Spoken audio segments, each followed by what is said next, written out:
Assalamu alaikum viewers at home, welcome to the show. This is Sisterly, the show where we talk about modern issues, social issues, and issues that affect our faith. With me on the show are my sisters. Bimpe, Aliu, assalamu alaikum. Monsurat Vincent, assalamu alaikum. Lateefah, Adeyemi, assalamu alaikum.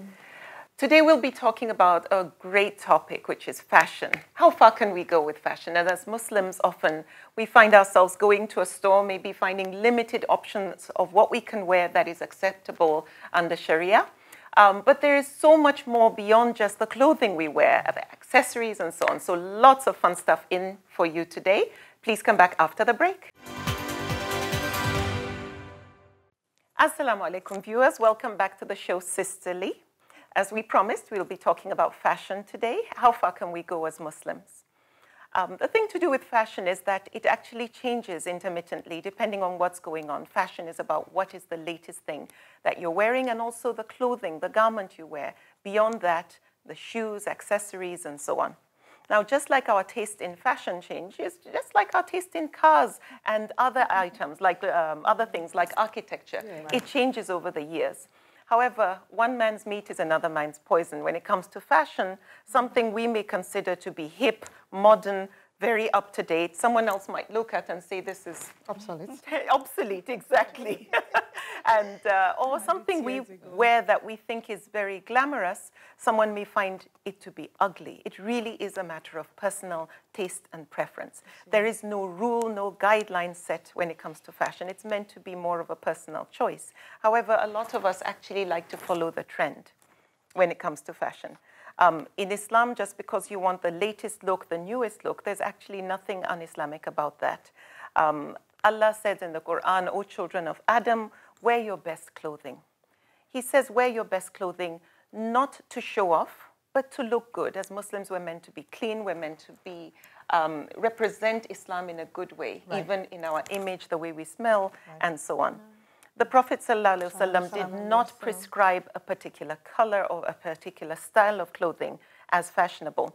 You know, one thing that I found out recently, which I didn't know, was that the Saudi wear this men's clothing that we see them wear, this white thing, that it wasn't worn during the time of the Prophet. And I was like, hey, that makes sense. Who's going to wear a white long jalabia and go to war on a camel with it? So fashion changes, and there is nothing prescribed in Islam when it comes to fashion. We can be as creative as we want. However, we have to stick to the rules of Sharia. What are the guidelines?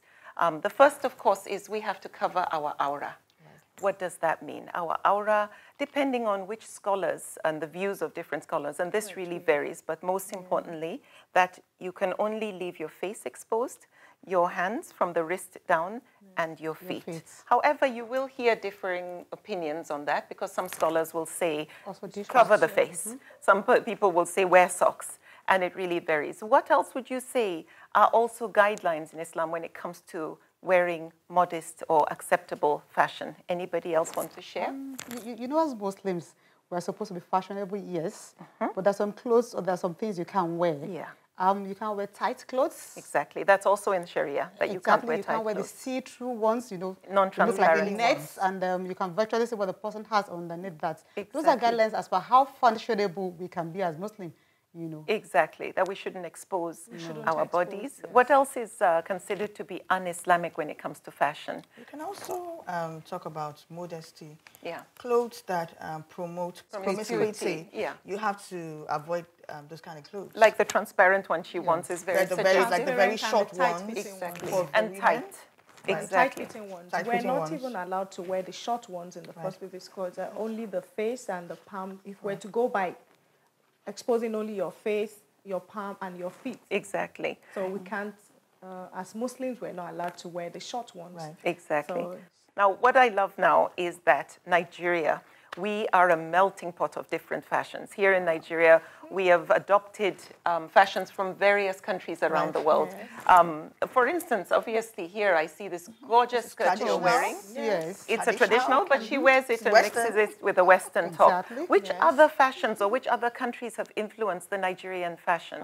I'll say the Asian market. Right. Yeah. Yes. Now, people tend to do combine Ankara fabric. Okay. Ankara, which is our traditional print. With the silk, black silk. Yes. Yes. The abaya, the Arab abaya. Yes. So that's like Afro-Arabian. The Middle Eastern. Arabian kind of fashion.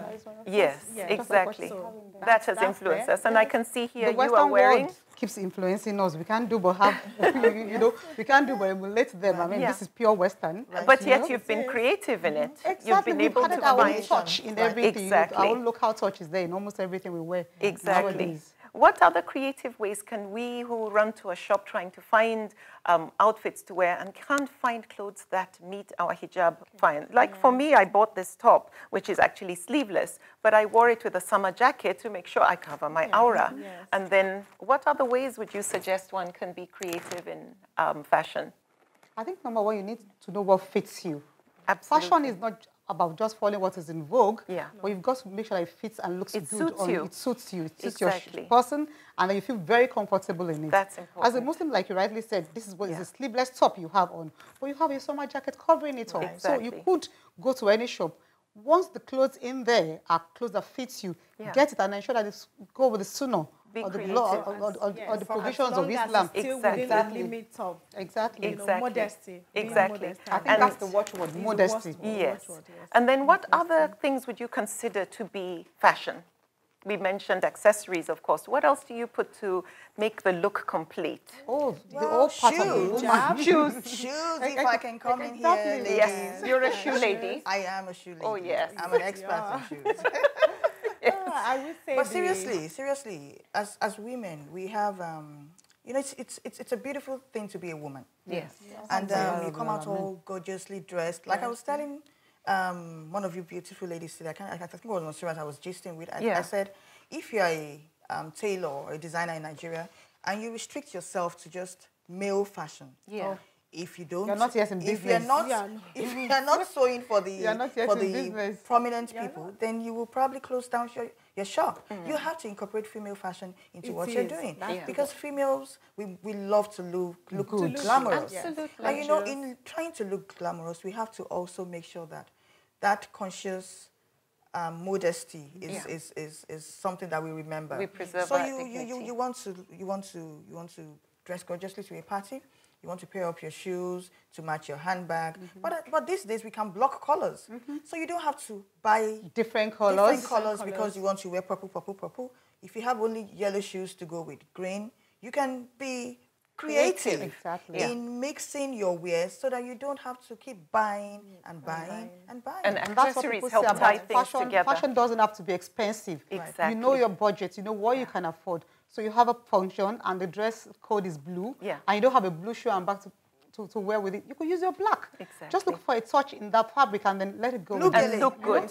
Let it go with it. Yes, exactly. You were going to say something. Yes, these scarves as well. Yes. Hijabs. Yes. They have evolved. And we've seen so many styles. Over the time. We now have lovely designs of hijab, turban. Right. And this is one. Exactly. It's the turban hijab. Yes, nicely embellished one. Exactly. Then for the scarf, the internet has helped, in different kind of styles. We now have hijab styling for brides, for everyday wear. So fashion has Miriam, there used to be a time when good in a modest way, as it doesn't cost much. It doesn't Exactly. cost much. Yes, And we have more variety nowadays. We have choices. Choices were very limited before. Exactly. But now you've got a lot of Muslim shops where you can walk in. You've got the ready to wear. Yes. You've got bespoke specifically for you. You've got the different colors of hijab and shapes of hijab, and then they come out just very like trendy. the turban. The turban, there's an Islamic shop in Lagos. Okay. Yes, Harabel. Okay. She makes lovely turbans. Interesting. Lovely ones. Nicely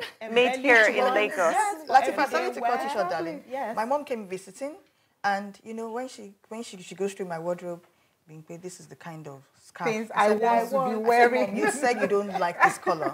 I asked you. I remember you said you like only black and gold, and I bought you black and gold. But she said you didn't show me this. And I said I actually got it from Arabelle. So we went to the store, and she bought turbans, and she sat down. They tied the turban for her in front of the mirror, and she liked it. I have to see this Arabelle you're talking about. When my friends see me in Ibadan, they must see this turban. I'm wearing it to myself. I'm from Lagos. Yes, that's such a great story. Now, one thing that is also very, very real for us Muslims.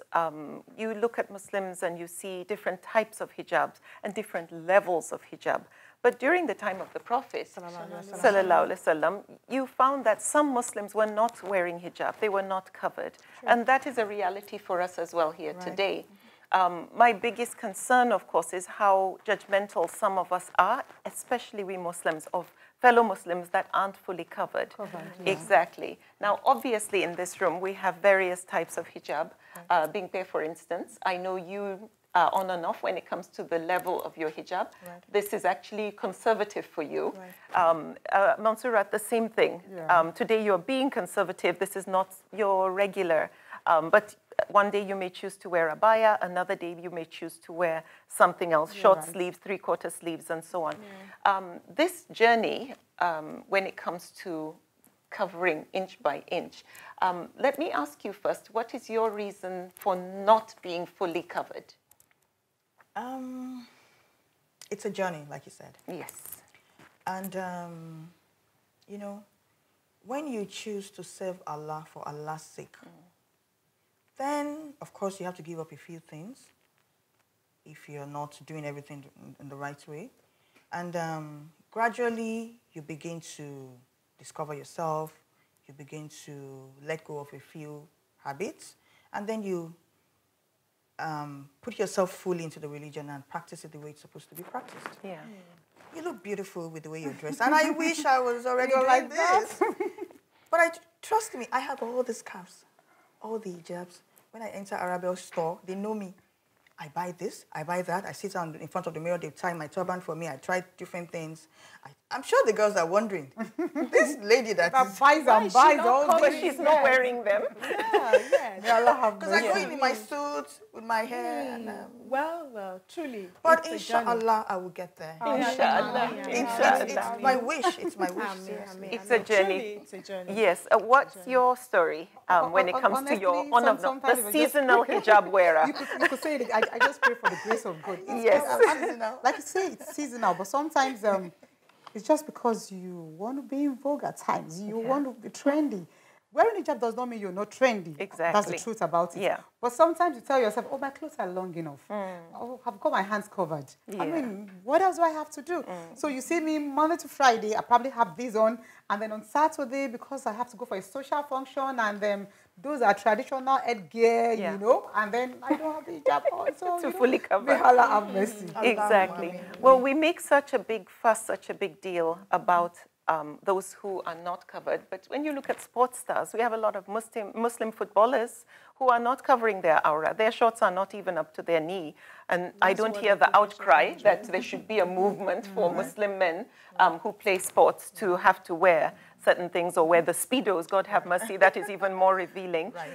You know, this being judgmental is actually quite a big concern that I have. It is. And, we shouldn't be judgmental. Absolutely. It's a journey, and it's only Allah subhanahu wa ta'ala that makes it easy for people to get there. And the fact that you are covering doesn't mean you're better than the person that is not covering. Now, you don't know each person's relationship with Allah. Exactly. Allah is merciful. He is.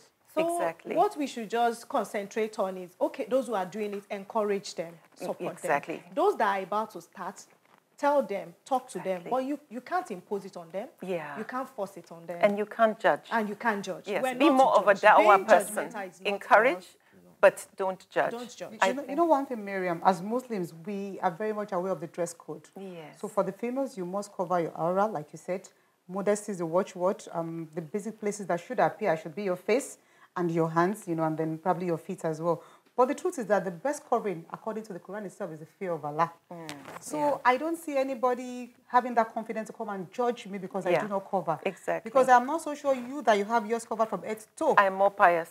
But the truth is that there's a dress code for us, and that we are all aware of. Yes, we are all aware. It's a journey. Gradually, we'll get one at a time, slowly but surely. And it requires us, you know, we are encouraged to bring people to Islam with beautiful preaching. If we force, if we condemn, if we judge, unfortunately, that is going to be a very big discouragement for someone, because if you're not careful, they can actually be so repelled by your method, they go to the extreme and end up not doing it at all. I know for me, growing up in my home, both parents obviously known to be promoters of Islam. My mother wrote even the textbook that's currently being used in Nigeria for Islamic studies. My dad is known to be a scholar. And there was a lot of pressure in society that I needed to look a certain way. I didn't look like so-and-so's daughter. I was not dressed like so-and-so.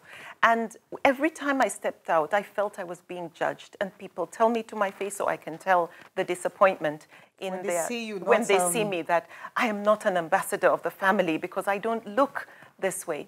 That really discouraged me so much that when I was a teenager and as soon as I got married, I rebelled. I got the freedom to step out of my family's home and I ditched the hijab because I was being told to wear it by force. Society and my dad in particular insisted that I must make sure I don't embarrass him. Exactly. And I went the total opposite. I didn't wear my scarf because I was living in the West. I didn't wear my scarf. I was wearing short dresses, short tops. I didn't care how tight they were. And it was when I finally left and came back to Nigeria so many years, over 12 years later, that I started my true discovery of Islam. Yes. And I realized that it's better you do things on your own terms. Right.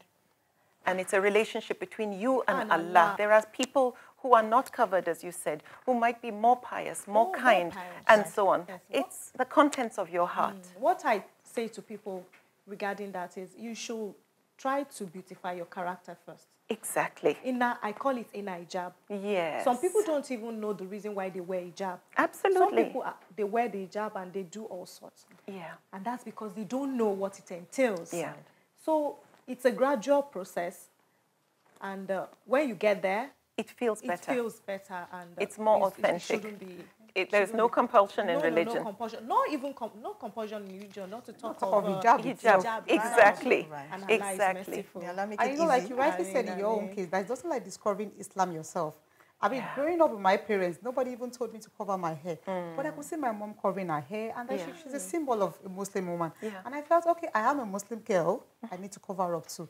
So nobody pushes you to do it. You read the Quran, you tell yourself, these are the steps you should take as you grow in your faith. Exactly. And because that hijab itself is a sign of identity. Yeah. The moment you have it on, people identify you as a Muslim, which is in your own favor. Exactly. You know, so these are the pluses, the advantages that we should actually promote, yeah, rather than discourage people by telling them they don't qualify to be Muslims or they don't look like Muslims. And you're not Muslim enough. Adding to that part where you said it's our identity, it's truly our identity. Yeah. I've been covering my head for so many years, wearing only the turban.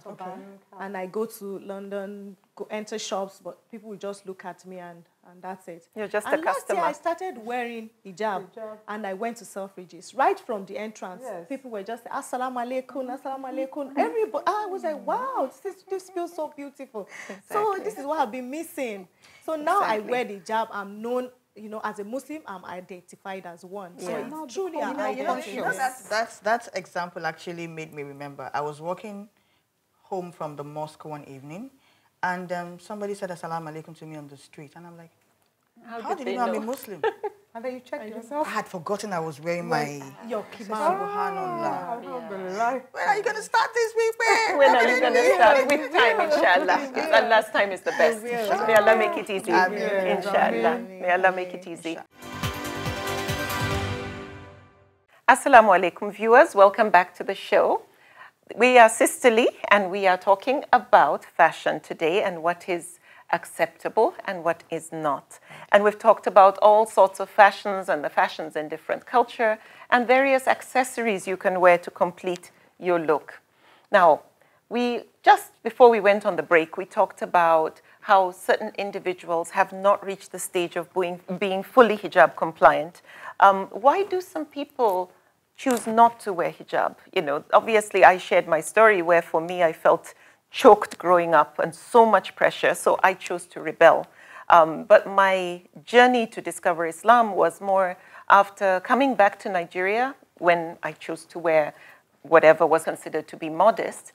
I slowly started to get more mature in my thinking when it came to the hijab. One of the biggest reasons why I didn't wear it there is because I didn't want to be stared at. I didn't want to stand out.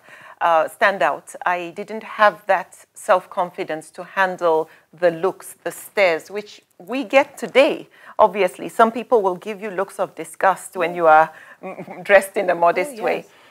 What other reasons? I know upbringing sometimes. Maybe one didn't grow up in an environment where hijab is not being hijab is being worn. Are there other reasons or factors that would make someone not want to wear hijab?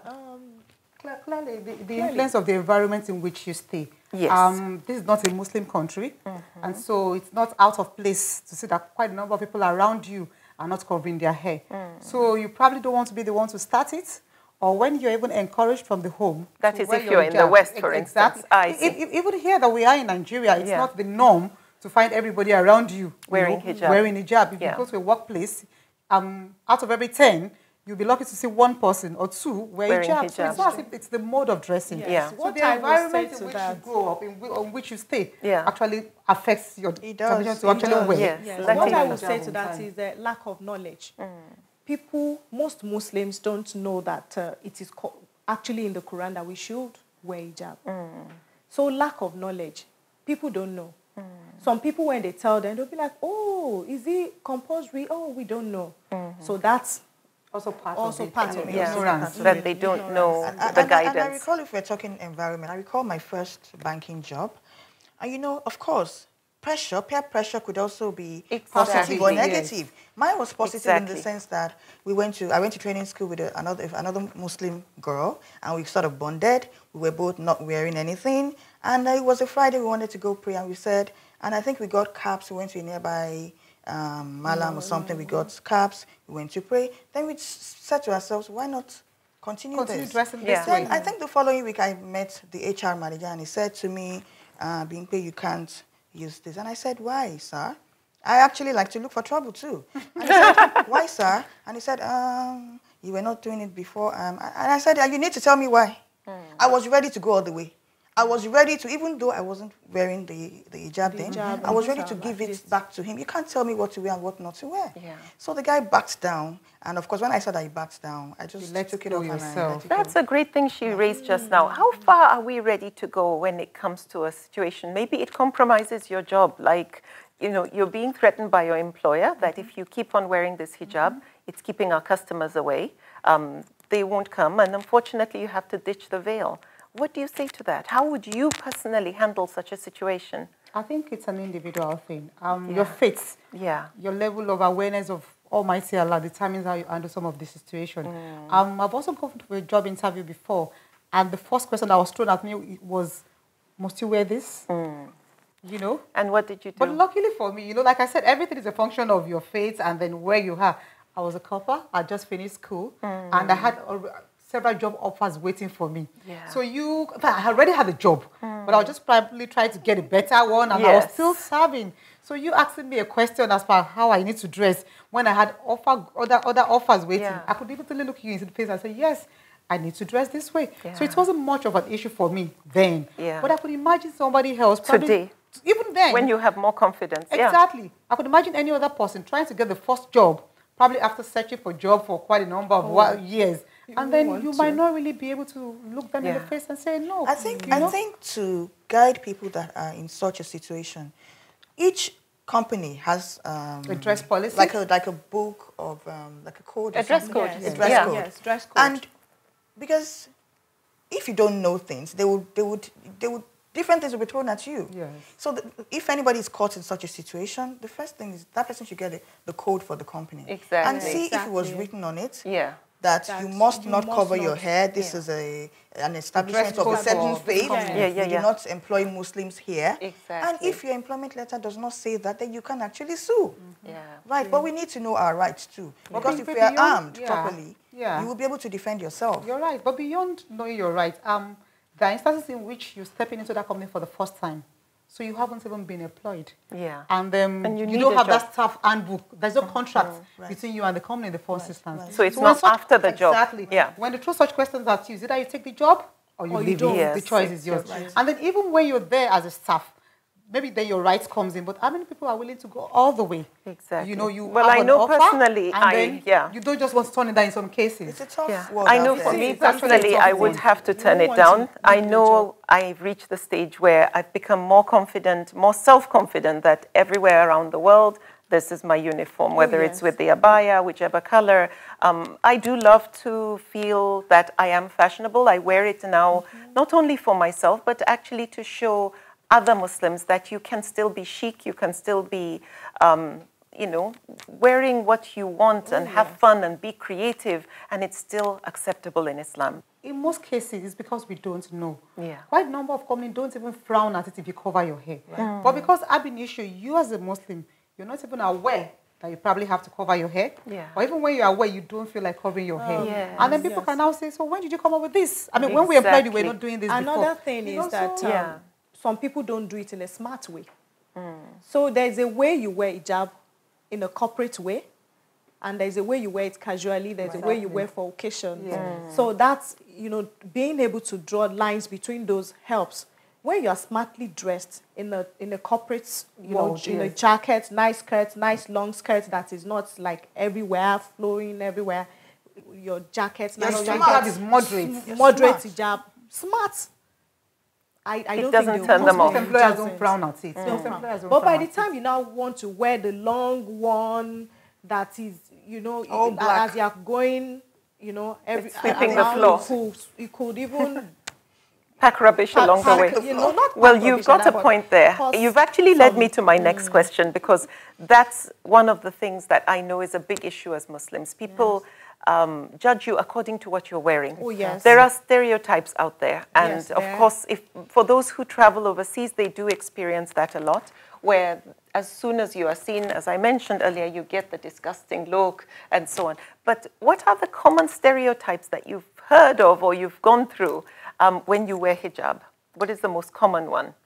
Well, I think for me, for quite a long time, I've been probably covering my hair. Yes. I've always had my scarf or my small cap on. Yeah. And then my hijab has always been on and off. Yeah. You know, so it's not been that difficult. You've not experienced too much. Exactly. And then it's very colorful. I love colors, you know. So you probably see me first, and the first you say, I like this on you. And then you say, look, people are not turned off. It's an hijab, you know. Yes. So, I mean, But what would you say are the stereotypes? Well, you know, people associating you with terrorism. Exactly. And, you know, or a sympathizer. Like sympathizer. A sympathizer. Because like I wear hijab, I support Bin Laden or, you know, Boko Haram. Like some of my family members now, they are yet to come to terms with the fact that I now wear hijab. I have a cousin that every day will be like, ooh, doesn't approve of it. What's all this? Hey, you can still be doing your turban and, you know, dress nicely. And I have another person that, you know, the person hasn't seen me for a while, and we're like, where have you been? I heard you've been covering your head all over the place, that you don't look good anymore. That when you step out, you know, people, you make head turns and all that. I was like, well, this is the new me. Try to accept it. Absolutely. Absolutely. If you cannot, too bad. Yeah. And the person just said, okay. I'm not condemning, I'm not judging you. Yeah. I'm just telling you to, okay. I know sometimes also we go through this image that we are not as educated because of the way we dress. However, obviously, you see someone come out like this, looking very fashionable, modestly dressed. Obviously, that could change and break. But stereotypes and help dispel. Some say fashion in hijab is not good, especially things like fashion shows and so on. What are your thoughts on fashion shows, Islamic fashion shows? I think they're beautiful. They're helpful. Oh, good. You know, yes. You know, I was watching a TV channel lately, and I saw, I can't remember what they called it, but they were teaching us how to, you know, where you roll this thing. How to wrap the veil. Yes, turban styling. I do my hand like I know how to do it. I don't know what I'm doing. But when you do it so beautiful and it falls, and it looks so beautiful, fashion show helps. You know what to wear with this. Fashion show. You know, I didn't know you were what this. I mean, the summer jacket. You can mix and look beautiful. Fashion shows. The fashion show has really helped us. You know, it has placed the modest Islamic fashion out there, right, in the global space. Yeah. With all the fashion show, there are so many fashion shows. So many of them. So many of them. I know some big-time designers. You have to wear proper hijab. Yeah. And you have to wear proper modest clothing. They give you, set of rules. Yeah. Right.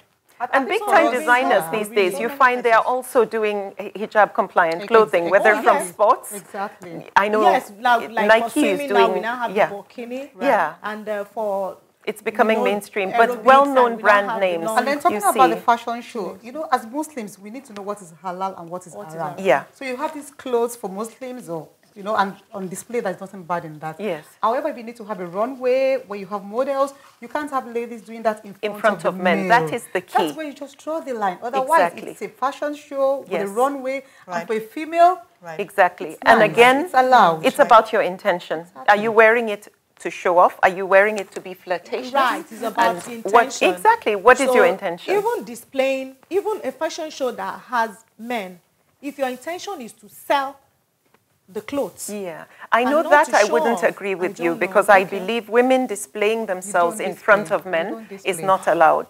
Definitely, I'm very sure of that one. And because it could create... So that means fashion shows are not allowed. It could go beyond just the business. All women fashion show. Fashion show without a runway. Exactly. The clothes are there on the line, without a runway. Okay, that's just a trade show. Exactly. I think about what we wear. Either way, what you wear and what you don't wear, you will be judged by. And it's so important as a rule that people be more sensitive to those who are not considered to be hijab compliant, that they should be very careful with the fact that in their effort to try and tell people that this is not right or your hijab is not good enough, they could actually repel them. They could push them away. Right. For me, I consider it that little is better than nothing. Right. It's better to do step by step and start a gradual process. And as we said, it's a journey to discovering Islam on your own terms, because once you do it yourself, inshallah, it'll be genuine, it'll be authentic. Allah knows what is in your heart and what is your intention. Another thing too. Talking about that, I know I had that experience once, and then I was traveling out of the country. Yeah. I was at the lounge. And then this air hostess came in, in a miniskirt and what have you. Yeah. And it was time for salat. So I stood up, I went to observe my prayer. And before I knew, she was right beside me. She had, this big, long, flowing gown. Yeah. She put it all over a uniform. And then she observed the salat. And another co-passenger was like, oh, is she a Muslim? I said, obviously she is a Muslim. You didn't know that. A practicing one. A practicing one. In the sense that she... Press. Okay, she ought to have dressed this. I said, well, that's her for you. Maybe Don't a profession. Judge. Exactly. But she made one point that made me know that, may Allah make it easy for us. That's a sign of identity. She said, we're all going to be on board now. Yeah. What if there's a plane crash? How would you be buried? How would she be buried? And how would I be buried? Yeah. I said that if I dress this way, and if Allah have mercy, anything happens, I will be buried as a Muslim. You'll be identified immediately. She's a Muslim. So, these are merits that we need to promote and project. And then everybody would know why they're doing it. Wow. It's a sign of identity and a beautiful one for that matter. Exactly. It makes so much sense. Definitely. For me, I know it prevents any unnecessary attention. Harassment. Honestly, and you feel this sense that people respect you or they admire you even if they don't know anything about your character. Mariam. Yes. Harassment. Yes. Do tell. I went to the market. Yes. And I don't know if anybody here shops in Lagos Island. Exactly. Okay, I pull you. They were sweaty hands, sweaty palms. Come and buy. And I will wait and I'm like, is that how you're supposed to pull me? Yeah. But I noticed that on Fridays when I wear my abaya and I go there, Hajia, they don't touch me. Yeah. And I said to myself, this sweaty palms thing, shouldn't I be dressing like this Monday to whatever? Honestly, avoid this because it's so annoying. Exactly. Yeah. When it comes to harassment, hijab actually saves you. And when we say hijab, covering of yourself. Exactly. Of course, the longer, that's what people call hijab. But I remember that in my own case, even back then in school, when I do wear my small scarf or cap, people talk about sexual harassment to lecturers. I never faced any. Because I've been issue, people just, Alaja, they just give you that respect, except you lose it by yourself. Yeah. They just give you your own respect. Yeah. You don't go. I mean, that identity itself prevents you from going to some places that you should not be seen in the first instance. So you respect yourself and they give it back to you. Yeah. And so I'm saying the hijab should actually be promoted. Yes. It's a code. It's a dress sense, it's nice, and it helps you. It's it a plus says plus more than all words. the way. Yes, to be encouraged. Exactly. It says more than words. Lateefah, you mentioned that you started wearing hijab just last year. Yes. Prior to that, when I say hijab, of course, I mean covering your aura. You know, adding things on one by one. Yes, you started wearing hijab step by step. Yes. What made you decide and actually start doing that, in as much as you've been through a lot of harassment, even by relatives and being teased? Yeah, what made you start wearing the covering yourself up? The knowledge that I have to cover properly as a Muslim. You didn't have that knowledge before? I did. Aha. So I what was made you struggling suddenly with it. decide? Okay, let me tell you. Yes. I read the Quran, I read the meaning. So each time I get to the part where Allah says, tell the believing women so, and so, how there's this guilt that, you know, that overwhelms me. And I'll be like, okay, Allah, I want to wear this. Make it easy.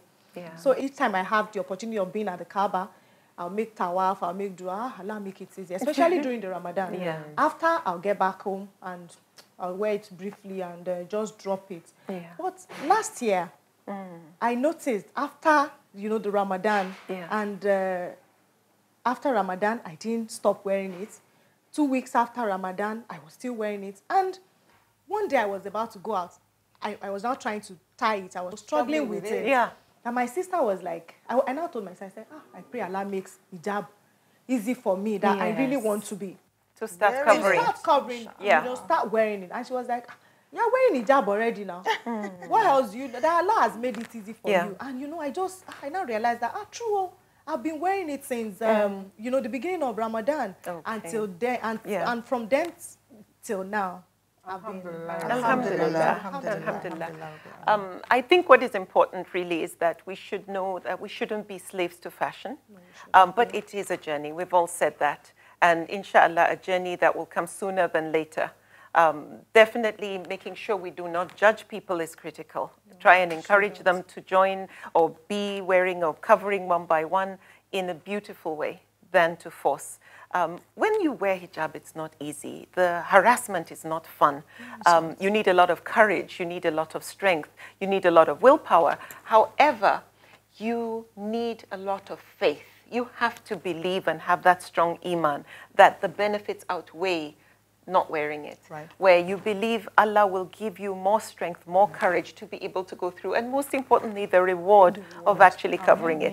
Don't be a slave to fashion. Don't say, oh, I must wear only designer. This is what is discouraged because you're trying to show off that you have. As long as you don't have that in mind, again, it's the contents of our heart. Why do you wear? But if you wear it because you want to look good, we're encouraged to do that. If you wear it because you do not want to look shabbily dressed when you go out, you don't create envy in the manner of your dressing. You don't make someone look at you and wish they had, or that you are far better than them by your mode of dressing.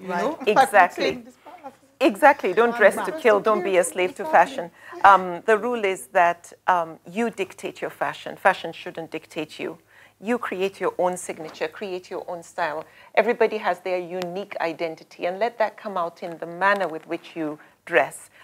For me, I believe I have a colorful personality, and I have a rainbow of colors in my closet that I use to wear hijab, be proud to cover myself, but at the same time, I feel fashionable? Exactly, fashionable. And I believe at the end of the day, Allah is the ultimate judge. Please join us after the break. When we come back, we shall continue on this beautiful topic of fashion.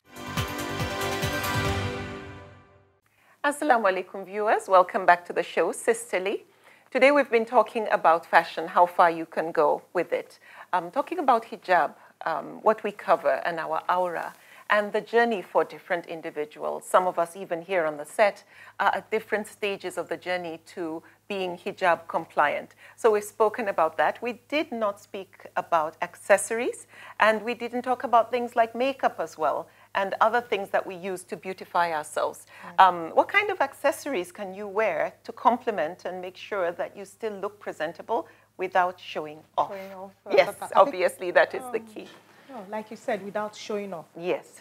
We can go, you know, as far as all we can. All the brands. Yes. As long as your intention is not to show off. Yes. Exactly. Yes. Exactly. Are there any special accessories you like to use? Exactly, my brooches. You love brooches. The hijabs, you need to wrap them properly, Yes. and the nice brooch to hold them on. So I love brooches, you know. And then shoes and bags that go with whatever I'm wearing. Yeah. The idea is I don't want to show off, but I need to be fashionable. I want to wear something that makes me confident that I'm a Muslim and that I'm well dressed. Absolutely. Do you have any favorites? I know you're an accessories person. Actually, I love wristwatches and shoes. I mean, at times I do them in different colors. Yeah. But then of course everything is moderation. Exactly. My intention when I use them is because it makes me feel good. Yeah. If I can afford it, I buy it. Yeah. And I'm not necessarily wearing it to show off or to let anybody know that I'm wearing gold or I'm wearing silver or platinum, whatever it is. Yeah. It's because I can afford it. That's why I'm wearing it. And you like it. Definitely. Yeah. We have to also have it at the back of our mind that we have to be modest. Exactly. And other things to do with... I think the watchword is we shouldn't be extravagant. You're right. Exactly. You know, there are quite a number of these items that are very affordable. Yeah. You know, so you pick what you can afford. You know your income. Yes. You can look good with a little income. Right. Exactly. Right. Exactly. The other thing is, of course, fashion has changed over the years when it comes to makeup. Before, there was a quiet, conservative look. In the 80s, it was more flamboyant, more wild. And today, what I've noticed is there is a strong Arab influence in the manner we do our makeup, especially in the Muslim world. But generally, you find a lot of makeup artists go with that, you know, strong arches. I know some of our sisters in this room today have that same look. You know, it's become really fashionable. But what are your thoughts on makeup? I do modest makeup, if I can call it that way. Okay. Nothing too flashy. I like colors. Yeah. But when it comes to my makeup, I like it being light. As natural as possible. Yes. That's where I stand when it comes to makeup. Yes, I strongly believe in the less is more. But if I'm going for an event, I go all the way. Yes, I'm going for an event. Yes. In as much as we are Muslims and we want to be modest, I think we should also do what makes us happy. Yeah. If dressing up makes you happy, and you have the outfit and you have an event to go to, and you meet so long as it's not an event that promotes promiscuity, then I think you should go all the way and look good, tie your headgear, wear your makeup, professionally done, and it's a personal taste. And cover it up when you're done. Exactly. I'll get there. Yes, inshallah. Inshallah. But you know about makeup, I know some people will frown upon makeup. However, during the time of the Prophet ﷺ, there was a lady who was actually going through iddah. And before she had completed her iddah, she came out. Her husband had died, in other words. She was going through the mourning period. And she came out wearing heavy makeup and stood outside her house. And someone reported to the Prophet ﷺ about this lady. So he advised her that she should wait till after her iddah, which is a sign for us that really makeup is not un-Islamic. Right. Exactly. I mean, obviously the rules are, unless something is clearly defined as haram, it is acceptable. Right. So it has to be. There are obviously other things where scholars will say makruh, which is discouraged, but it is not haram to wear makeup, definitely. And then there was another story of a lady whose hands were rough. Okay. And the Prophet again advised her, why don't you use henna? Wow. And I don't know what henna did, whether it softens hands or gives it more of a beautiful look. Yeah. But we have adopted henna now. That now. Exactly. And I was just going to say, it's not just condemning the makeup. Yeah. What scholars are divided about is the type of makeup. So while henna was encouraged then, people will tell you cannot use the nail polish. Yes, because it's like eyelashes. Some people will say eyelashes, false eyelashes are haram. But again, I heard one version where it said, as long as it's not used for deceit. I can look at your face and I can tell clearly you're not wearing your own eyelashes, for instance. Not that you're wearing that now, but you can tell if somebody is wearing eyelashes. So are you trying to deceive me? It goes back again to your intention. Why are you wearing it? Honestly, I don't know the Islamic jurisprudence on that. The great thing is on this show, they're going to have some imams and scholars who will be sharing that perspective. So I think we will leave that area. We have covered fashion from so many different angles and the journey to reaching that stage where you feel completely comfortable wearing hijab. Everybody's at a different level. The most important advice as we wrap up is that we should be very considerate about what level or where someone has reached in their journey. We need to also know that if we judge, if we condemn, we might end up getting the opposite effect from what we are trying to achieve. So do your advice and encouragement more like a da'wah person than a judge. Allah is the ultimate judge. Well, we've talked about hijab, we've talked about what is acceptable in fashion in particular. Everybody's on a different journey. Everybody will reach there, inshallah. Allah's time is the best. We just always want to remember to be careful when we judge or condemn people whose hijab is not up to the level that they feel we are supposed to be, because at the end of the day, Allah is the ultimate judge, and may He be pleased with all of us. Ladies, since we've been talking about fashion here, I know Bimpe mentioned Arabelle is a fashion store. Obviously, they have a lot of hijab-compliant clothing. It would be so great if we could pay it a visit. Not bad. That would be really exciting. That's a good one. So one of these days, we must pop in and see what they've got in store, inshallah.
Ladies, wow.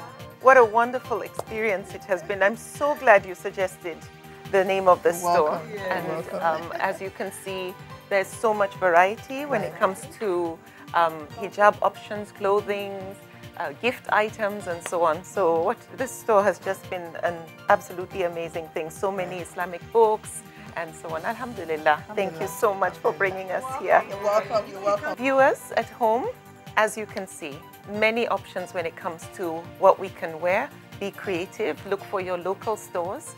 You can Google and check and see what's available. The key thing is about being creative in what you wear and making sure you are hijab compliant. And as we said, it's a journey. It's a gradual process. You may not be there now, but as long as you're conscious of it and you keep reminding yourself, renew your intention, inshallah, you will get there. From me, Assalamu alaikum, Maryam Lemu, yours, Sisterly.